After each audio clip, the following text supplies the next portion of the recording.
Killer, murder. Get the strap, nigga. The first couple of weeks, etc., etc.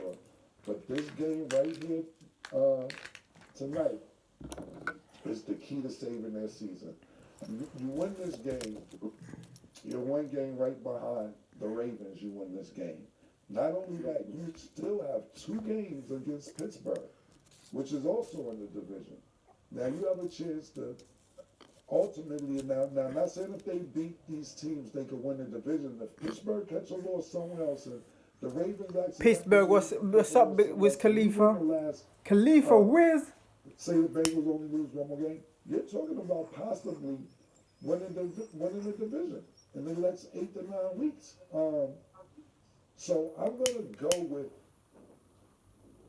the Bengals. If the Ravens win, I'm not surprised, but you just made me change my pick, Mike, because I was picking the Ravens, but when you just said that the most receiving yards in the NFL is on the Baltimore Ravens, I knew I didn't have that stat, but I knew something was not right in that secondary. They scored 22 points in the fourth quarter in Dallas. Week after week, they're getting picked apart. They're getting big leads. The offense is late in games. You gotta can't. You know what? Listen, man. You hey, boy. Hey. You good? That's good. Yeah. That's good. You got it. Late in games, they've been giving up big plays. And late in games, even though Lamar's been doing well, right now only 2 interceptions. Joe Burrow has 4. They both got 20 touchdowns. Late in games, these are the games where Lamar, whenever he goes up against Joe Burrow or Patrick Mahomes, you can't make a late game mistake, Right. and they're not going to. And that's when he sometimes come up a little bit short. Now he's playing great this year, but I bet that Cincinnati game. That's a scary game. I wouldn't bet it. Yeah, so I'm going to go with Cincinnati purely off your advice, Mike, and what they're not doing in the secondary. If Ravens are supposed to win, I wouldn't be surprised if they do. I'm rooting for my Ohio niggas, so I'm going to go with Cincinnati. And their season actually depends on this game. Definitely does. Yeah, that was a great take. Everything. Thank you. Okay, so Steelers versus Commanders. Before the trade deadline, the Commanders got cornerback Marshawn Lattimore from the Saints, and Steelers got wide receiver Mike Williams from the Jets, and edge Preston Smith from the Packers. Mike, with those trades, how do you expect this game to go? And that goes right back to Cam too. If the Commanders can go take out the Steelers, that'll help Joe Burrow in Cincinnati right there also. Now, this is a hard call. It's a hard one. Yeah, Hardcore, you nigga. for a live pause, Mike. Pause, Mike. Mike talking so much shit. Mike talking out his ass, bro. Mike don't have a clue what's happening. He knows what's happening, but he's acting like you acting like you don't know. I take the club up for show. Go, Mike. Go, murder. Go, Mike. Yeah. But this is a hard call right here now because I know, much as I love Mike Tomlin and that defense over there with the Steelers,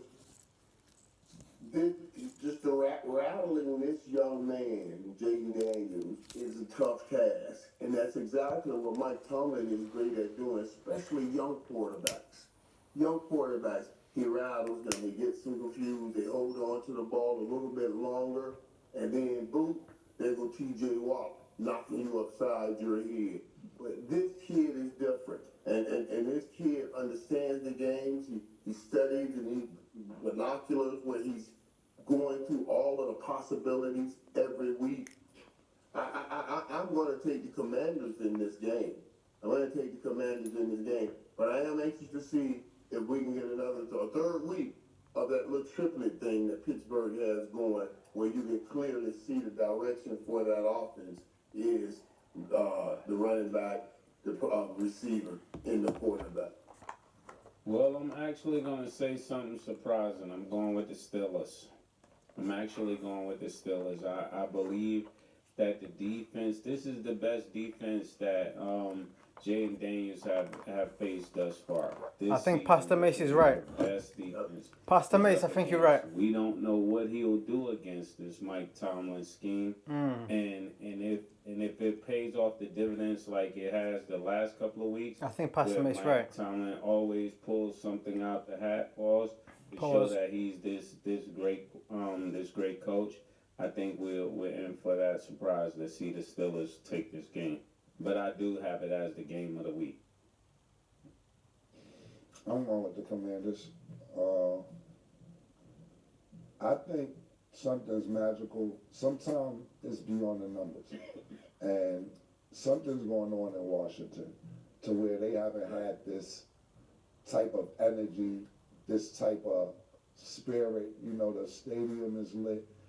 And sometimes it takes magic that doesn't have nothing to do with stats and nothing to do with practice and nothing with our top offense or defense and so on and so forth. I think that's what the Commanders are on this season. And when you have a game like they had, I believe the week before last when they threw that Hail Mary and you caught it, that gives you the type of momentum because, listen, you lose that game and you're like, damn, we lost. We may not be leading the division right now because, listen, they're only a half a game ahead of Philly. You know, Philly, we're so hype about the Commanders because they haven't been going so long, and Philly's been playing subpar over the last year and a half, but these last few games, like Mace said a couple segments ago, they've been looking really good. I don't know why we even discussed Philly's game last year with Saquon Barkley jumping over a nigga backwards, pause. It was fucking tremendous. But I'm going to go with the Commanders because I just think that they're having fun, they look good. And everything that Mace said and everything that you said, Mike, is straight, but I don't think it's about that. I think it's about them being in the groove. It's almost like the fish to save Pittsburgh or the Bad News Bears or some shit like that. That's what's going on in Washington. So I'm going with the Commanders just off that. It's called a collective will. Right. It's called a collective will when you're excited about something and everybody has that same feeling about it. And that's exactly what they're looking at that young kid saying, man, we got a cool, great quarterback. We're about to do this for years, Right. for years. So yeah, they play with that. They play with that intensity like something special is happening there. Yeah, for sure. Jaden Daniels also has just a great story, but y'all know me, I'm going to go with the Steelers, but I definitely think that this will be a good game.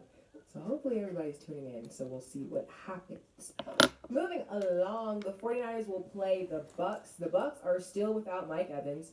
Chris Godwin is on injury reserve, and their other wide receiver, Jalen McMillan, and Baker Mayfield are listed as questionable, along with a lot of other players. What's up, baby? Of course, we know anything can happen on any given Sunday, but Mike, what are your expectations for the Bucks this season with all these injuries that they got going on?